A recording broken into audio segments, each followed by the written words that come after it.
중부 대부분의 지역에 겨울 폭풍 경보가 내려졌습니다. 뉴욕 뉴저지 일원은 오늘 밤부터 내일 오전까지 강풍 및 홍수주의보가 발령된 상태입니다. 보험사들이 기후변화로 인한 자연재해 증가와 인플레이션의 영향으로 주택과 자동차 보험료를 대폭 인상했습니다. 지난해 미국과 멕시코 국경을 거쳐 불법으로 미국에 입국하려던 중국인들이 크게 급증했습니다. 도로교통공단이 재외동포청과 협력해 재외국민 통합 전자 행정 시스템을 개선했습니다. 시중에서 판매되는 생수 1리터에서 7종류의 플라스틱 입자가 무려 24만 개나 검출됐습니다. 이상은 이 시각 주요 뉴스입니다. 시청자 여러분 안녕하십니까? KBN 뉴스입니다. 중부 대부분의 지역에서는 최소 6인치의 눈과 돌풍을 동반한 겨울 폭풍 경보가 내려졌습니다. 뉴욕 뉴저지 일원은 오늘 밤부터 내일 오전까지 강풍 및 홍수주의보가 발령된 상태입니다. 메릴랜드주 칼리지팍의 국립기상청은 콜로라도주 남동부에서부터 캔자스주 서부, 네브라스카주 동부, 아이오와주 북부, 일리노이주 북서부 등 미시간주 어퍼반도 등에 최대 7에서 10인치의 눈이 내릴 것이라고 예보했습니다. 캔자스주 아톨시에서는 이미 7.5인치의 눈이 내렸고 네브라스카주 링컨에서는 밤새 3에서 5인치의 눈이 추가로 내리고 시속 40마일의 강풍이 예보됐습니다. 네브라스카주에서는 80번과 70번 주간 고속도로가 폐쇄됐고 오마하와 링컨의 연방법원도 어제 문을 닫았습니다. 육군 공병대는 아이스잼 형성 우려로 미주리강 댐의 물 흐름을 증가시켰습니다. 아이오와주 동부와 일리노이주 경계에 있는 더부크는 시 사무실을 폐쇄했고 시더 래피즈는 학교에 휴교령을 내렸습니다. 미주리주 북부 일부 지역은 눈구름이 동쪽으로 이동함에 따라 최대 12인치의 눈이 내릴 것에 대비하고 있습니다. 위스콘신주 메디슨은 10일 새벽까지 9인치의 눈과 시속 40마일의 강풍을 동반한 겨울 폭풍 경보를 발령했습니다. 일리노이주 북서부에도 겨울 폭풍 경보와 함께 10일 새벽까지 7에서 12인치의 눈이 내릴 것으로 예보됐습니다. 한편 오늘 밤부터 내일 오전까지 뉴욕 일원에는 강풍 및 홍수주의보가 발령됐습니다. 뉴욕주는 여행주의보를 발령하고 가능한 외출을 삼가할 것을 당부했습니다. 필머피 뉴저지 주지사도 오늘 오후 5시부터 비상사태를 선포하고 주의를 당부했습니다. 기후변화로 인한 자연재해 증가와 인플레이션의 영향으로 보험사들이 주택과 자동차 보험료를 대폭 인상하고 있습니다. 오동윤 기자가 보도합니다. 월스트리트 저널 보도에 따르면 보험사 올스테이트는 뉴저지주에서 평균 17%, 뉴욕주에서 15% 자동차 보험료를 인상했고 캘리포니아에서는 30% 인상이 승인되었습니다. 주택 보험료도 40% 인상하는 방안이 추진되고 있습니다. 파머스 인슈어런스는 지난해 일리노이와 텍사스에서 가입자 수만 명의 주택 보험료를 23% 이상 인상했고 네이션와이드 뮤추얼은 노스캐롤라이나의 허리케인 취약 지역에서 주택보험 1,525건의 계약을 갱신하지 않기로 했습니다. 이러한 인상의 주요 원인은 폭풍, 산불 등의 자연재해로 인한 막대한 피해와 더불어 인플레이션으로 인한 수리 및 교체 비용의 증가입니다. AM베스트의 보고서에 따르면 주택 및 자동차 보험을 판매하는 미국 손해보험사들은 지난해 1월부터 9월까지 322억 달러의 순인수 손실을 기록했고 스테이트팜은 재산 피해 보험 인수 손실이 130억 달러에 달해 사상 최악의 실적을 나타냈습니다. 이로 인해 주택과 자동차 소유자들은 보험료 상승과 보장 범위 및 선택의 폭 축소에 직면하고 있습니다. 일부 지역에서는 보험이 전무해져 주택과 자동차 가격 하락까지 초래하고 있습니다. 보험사들의 대량 철수로 인해 신규 보험 가입이 어려워진 상황에서 소비자들의 부담이 우려가 되는 상황입니다. KBN 뉴스 오동윤입니다.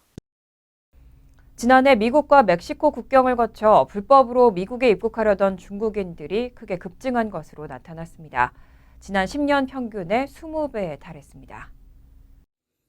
CNN 보도에 따르면 지난해 1월부터 11월까지 무려 3만 1,000명이 넘는 중국인이 멕시코를 통해 미국으로의 불법 입국을 시도하다 적발됐습니다. 지난 10년간의 연평균 수치인 1,500명에 비해 20배가 넘는 수치입니다. CNN은 최근 많이 늘어난 멕시코발 미국 불법 입국 시도자 가운데 중국에서 온 사람들의 비율이 가장 빠른 속도로 증가하고 있다고 전했습니다. 최근 파나마 당국은 중국인들이 멕시코를 거쳐 미국으로 들어가기 위해 파나마 남쪽에 위치한 다리엔 갭이라는 열대 우림 지역을 거치는 경로를 이용하고 있다고 공개한 바 있습니다. 파나마 당국의 통계에 따르면 올해 다리엔 갭을 건넌 이민자 가운데 약 2만 5천 명은 중국 국적자로 국가별 네 번째로 많았습니다.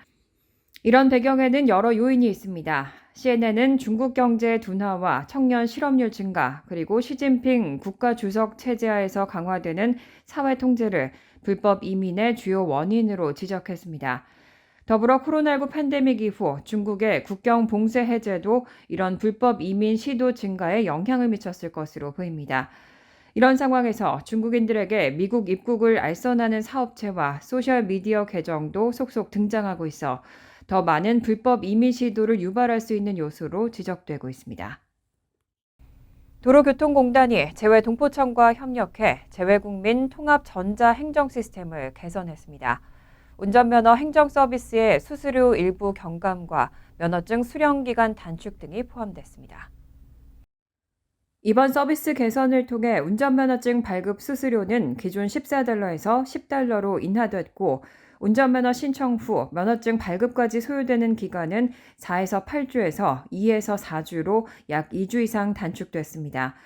이번 변경사항은 재외공간에서 재외국민이 신청하는 운전면허 갱신, 재발급 업무를 대상으로 하고 지난 1일부터 전 재외공간에 동시 적용돼 시행 중입니다.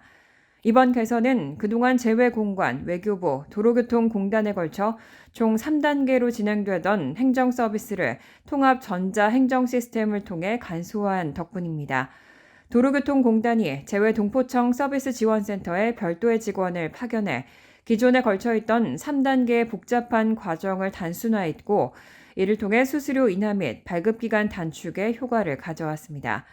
도로교통공단 김진표 운전면허 본부장은 이번 서비스 개선을 넘어 추가적인 서비스 확대 및 신설을 계획하고 있다고 밝혔습니다. 또 앞으로도 관련 기관과 긴밀하게 협력해 전 세계 어디서나 운전면허 관련 행정 서비스를 편리하게 이용할 수 있도록 노력할 것이라고 덧붙였습니다. 텍사스주 포트워스 시내에 위치한 한 호텔에서 어제 폭발이 일어났습니다. 21명이 부상을 당했는데 그중 1명은 생명이 위독한 상황으로 전해졌습니다. 어제 텍사스주 포트워스 시내의 샌드맨 시그니처 호텔에서 폭발이 일어나 시내 중심가에 건물 잔해와 파편들이 흩어지면서 21명이 부상을 당했습니다. 이 중 1명은 생명이 위독한 상황입니다. AP통신에 따르면 연방 알코올 담배 무기 폭약 단속국의 사라 에이블 대변인은 기자회견에서 부상자 가운데 2명이 중태이고 나머지는 비교적 경상이라고 보고받았다고 밝혔습니다. 이 호텔은 포트워스 시내 번화가에 위치해 있으며 포트워스 컨벤션 센터에서 한 구역 떨어진 곳에 위치해 있습니다. 폭발로 인해 부서진 석고 패널과 유리창 파편 등 호텔 외장재의 파편들 사이로 소방대원들이 조심스럽게 현장에 진입하는 모습이 언론사 헬기에 의해 촬영돼 공개되기도 했습니다. 포트워스 소방대 대변인은 인근 지역 전체에서 가스 냄새가 심하게 나고 건물의 유리창과 시설물들이 폭발로 날아간 상태라고 전했습니다. 소방당국은 시민들에게 사고 지역에 접근하지 말 것을 권고했습니다. 샌드맨 시그니처 포트워스 다운타운 호텔은 1920년대에 건설된 객실 245개의 호텔로 1979년에는 미국의 국가 근대 역사 유적으로 지정된 바 있습니다. 이번 사고로 인한 피해 상황과 원인에 대한 조사가 계속 진행되고 있습니다. 선구매 후결제 서비스 들어보신 분들 많으시죠? 요즘 이 선구매 후결제 사용 금액이 사상 최대 규모로 불어났습니다. 어도비의 마케팅 데이터 분석 솔루션 어도비 애널리틱스는 추수감사절과 사이버 먼데이 등 지난해 12월과 12월 쇼핑 시즌 선구매 후 결제 액수가 전년보다 14% 늘어 사상 최대가 됐다고 밝혔습니다. 웰스파고의 보고서에 따르면 후불 결제는 소비자 금융 부문에서 가장 빠르게 성장하고 있습니다. 팀 퀸란 수석 이코노미스트는 후불 결제가 아직 공식적, 총체적으로 모니터링이 되지 않기 때문에 유령 부채로 작용한다며 실제 가계부채는 기존 측정치보다 더 높을 수 있다고 지적했습니다. 또 후불 결제가 주요 신용평가기관에 보고되지 않아 은행들이 소비자의 총 대출액을 파악하기 어렵다는 문제도 지적됐습니다. 후불 결제 서비스가 인기를 끄는 이유 중 하나는 최근 신용카드 이자율이 20%를 넘는 상황에서 큰 이자 비용이 발생하지 않기 때문입니다. 하지만 여러 후불 결제 서비스를 이용함으로써 지급일이 분산되고 소비자가 추가 부채를 짊어질 가능성도 지적되고 있습니다. 또 후불 결제가 충동 구매를 조장한다는 연구 결과도 있습니다. 신용카드와 같은 방식으로 규제를 받지 않아 소비자를 위한 보호 조치가 더 적을 수 있고 규제 당국의 레이더에서 벗어나 있는 점 또한 문제입니다. 이에 미소비자 금융보호국은 후불 결제 회사들에 대한 조사를 진행 중입니다. 소비자 금융보호국은 대출 조건에 대한 명확한 정보 부족과 후불 결제가 소비자 부채 증가에 미치는 영향, 소비자 보호법의 적용 여부 등에 대해 우려를 표명했습니다.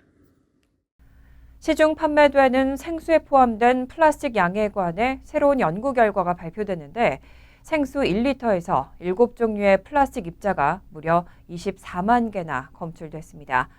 이 중 미세 플라스틱보다 더 작은 나노 플라스틱이 90%에 달했습니다. 컬럼비아대 연구팀은 어제 국립과학원회보에 발표한 연구 논문에서 생수 1리터에서 무려 24만 개의 플라스틱 입자가 발견됐고 이 중 90%가 나노 플라스틱이었다고 밝혔습니다. 나노 플라스틱은 현재까지 알려진 미세 플라스틱보다 더 작은 1마이크로미터보다 작은 크기입니다. 연구팀은 분석 대상에 두 방향에서 레이저를 발사한 뒤 나온 분자의 공명을 관찰하는 새로운 방법을 통해 병입 생수에서 7종류의 플라스틱 입자를 확인했고 그중에는 폴리에틸렌 테레풀탈레이트와 폴리아미드 입자도 포함되어 있었습니다. 이는 병입과 필터 정수 과정에서 플라스틱이 물속에 들어갈 수 있다는 점을 시사합니다. CNN은 이번 연구가 기존 방식으로는 알 수 없었던 생수 속 나노 플라스틱의 양을 확인한 것에 의미가 있다고 평가했습니다. 연구에 참여한 웨이민 컬럼비아대 교수는 나노 플라스틱이 미세 플라스틱보다 건강에 더 위협적일 수 있다고 지적했습니다. 이론적으로 나노 플라스틱은 혈액과 간, 뇌에 침투할 수 있는 크기로 알려져 있지만 아직 이런 작은 플라스틱이 얼마나 위험한지는 명확하게 알려지지 않은 상태입니다. 세계보건기구는 아직 물속 미세 플라스틱이 건강에 미치는 영향에 대한 충분한 증거가 없다며 추가 연구가 시급한 상태라고 언급한 바 있습니다. 최근 몇 년간 양봉업계는 꿀 수확량의 감소로 고심해왔는데요. 이런 꿀 수확량 감소 원인에 대한 새로운 연구 결과가 나왔습니다. 가디언 보도에 따르면 펜실베니아 주립대학의 연구팀은 꿀벌 서식지 파괴와 기후변화, 살충제 사용과 질병 등의 영향으로 꿀벌이 감소하고 토양 생산성이 감소한 것이 꿀 수확량 감소의 주요 원인이라고 밝혔습니다. 미국 내 꿀벌 군체당 꿀 생산량은 지난 10년 동안 평균 50파운드 감소했습니다. 펜실베니아 주립대학의 곤충 전문가 크리스티나 그로징거는 이런 감소의 주요 원인으로 기후변화를 지적했습니다. 불규칙한 기후변화로 곤충 생태계가 피해를 입는 것은 물론 토양의 식물 생산성이 낮아졌기 때문입니다. 또 토지 개발과 제초제 사용 증가 또한 토양 생산성을 낮춘 원인으로 파악됐습니다. 펜실베니아 주립대학의 곤충학 및 수분맥의 전문가인 가브리엘라 퀼란 박사는 꿀 생산에서 가장 중요한 요소는 꽃의 가용성이라고 밝혔습니다. 꿀벌은 다양한 식물에서 즙을 채취하며 꽃가루를 퍼뜨리는 수분 매개자 역할을 합니다. 따라서 꿀 생산량 감소는 꽃 자원의 부족을 의미한다고 설명했습니다. 연구팀은 꿀벌에게 꽃 자원을 제공하기 위해 각 지역의 토양 특성에 맞는 작물을 심어야 한다고 주장했습니다. 또 문제가 해결되지 않으면 식량 생산뿐만 아니라 생태계 전반에 심각한 문제가 초래될 수 있다고 경고했습니다. 간추린 소식입니다. 앤서니 굴리엘미 비밀 경호국 대변인은 어제 성명에서 오후 6시를 조금 앞두고 백악관 단지 외부 출입구에 차 한 대가 충돌했다고 밝혔습니다. 대변인은 운전자는 구속됐고 현재 원인과 충돌이 일어난 경위를 조사 중이라고 덧붙였습니다. 비밀 경호국은 이번 사건과 관련해 바이든 대통령을 비롯한 요인 보호 조처에 나설 필요성은 없다고 판단한다는 입장을 밝혔습니다. 지난 5일 교육부는 성명을 통해 교육부와 계약을 맺은 학자금 대출 서비스 업체 3곳이 계약상 의무를 이행하지 못했다며 해당 업체들을 이용한 대출자들의 상환을 보류한다고 밝혔습니다. 소비자금융보호국은 대출자의 상환 유예 기간은 공공서비스 부채 탕감 또는 소득 기반 상환 프로그램에 따라 탕감받은 기간으로 간주한다고 전했습니다. 제때 청구서를 보내지 않은 대출 서비스 업체의 실수로 대출자들은 공공서비스 부채 탕감 또는 소득 기반 상환 프로그램 대상 자격을 상실할 수도 있으며 상당한 이자를 지불하는 피해를 볼 수도 있기 때문입니다. 뉴욕시가 지난해 10월 중순부터 자녀가 있는 망명 신청자들에게도 쉘터 거주 기간을 60일로 설정하는 조치를 시작한 가운데 뉴욕시 쉘터에 거주한 망명 신청자들이 오늘부터 일제히 퇴거를 시작했습니다. 현재까지 쉘터에 거주하는 약 4,800가구가 퇴거 통지서를 받은 것으로 파악됐습니다. 60일 기한에 다다른 망명 신청자 가족들은 쉘터가 아닌 다른 곳으로 거주지를 옮기거나 처음부터 쉘터 입소 절차를 시작해야 합니다. 한편 뉴욕 이민자 연맹 등 이민자 권익단체들은 어제 기자회견을 열고 망명 신청자 가족을 한겨울에 거리로 내모는 것은 가혹한 조치라며 일제히 반대한다고 밝혔습니다. 어제 오전 5시 30분쯤 뉴저지주 헤스브룩 헤이츠의 17번 도로에서 전복된 유조차가 불길에 휩싸이는 사고가 발생했습니다. 유조차와 다른 차량의 충돌에 화염이 치솟았지만 양쪽 운전자들은 차량을 탈출해 인명피해는 없었습니다. 이 사고로 인근 차량 24대가 피해를 입었고 루트 17번 도로는 사고 직후 인더스트리얼 애비뉴 북쪽 양방향에서 폐쇄됐다가 오후 들어 일부 통행이 재개됐습니다. 뉴욕 뉴저지를 오가는 통근열차 뉴저지 트랜짓 패스킥밸리 라인은 사고 여파로 오전 6시 21분 운행이 일시 중단되기도 했습니다. 환율과 증권 소식입니다.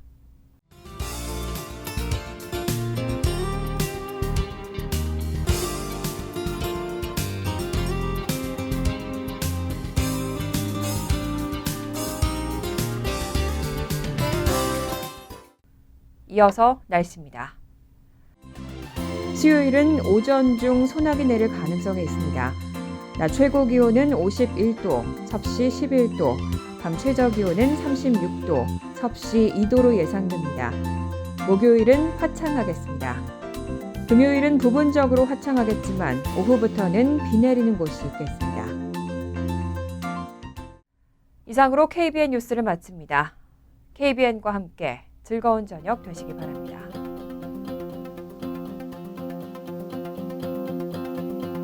미 동부 최대 한인방송 KBN이 제작하는 KBN 뉴스는 웹사이트 mykbn.com 그리고 유튜브와 페이스북에서 다시 보실 수 있습니다. 좋아요, 구독, 알림 설정은 뉴스 제작에 큰 도움이 됩니다.